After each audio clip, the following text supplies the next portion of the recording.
What is hiya? Hiya is a core Filipino value often translated as shame or embarrassment, but it is more accurately described as a sense of propriety, dignity, and self-respect. Rooted in communal living, it acts as a social regulator, an internal compass that guides a Filipino to act with modesty, respect, and consideration to maintain harmony within the group o kapwa. Hiya operates in two ways. It is the fear of losing face or bringing shame to oneself, family, and it is the conscious effort to avoid causing others embarrassment o nakakahiya. Examples of hiya in daily life. Number 1. The pauses or hesitation. A client may hesitate to ask for help or articulate their true needs because they feel it is nakakahiya o embarrassing to admit they are struggling. Number 2. The indirect yes.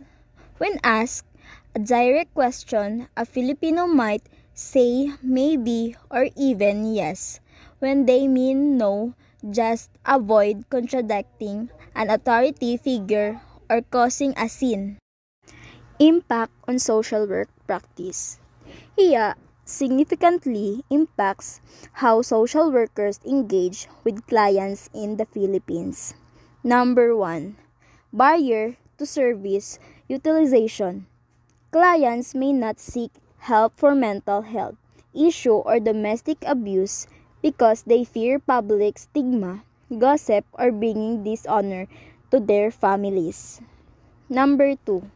Challenging intake assessment. Direct questioning can lead to napahiya, being put to shame, causing clients to close up. Social worker must use indirect, empathetic, and patient communication styles to build rapport. Number 3. Resistant to assertiveness. Clients might stay in abusive or exploitative situation to avoid the shame of public failure or family breakdown.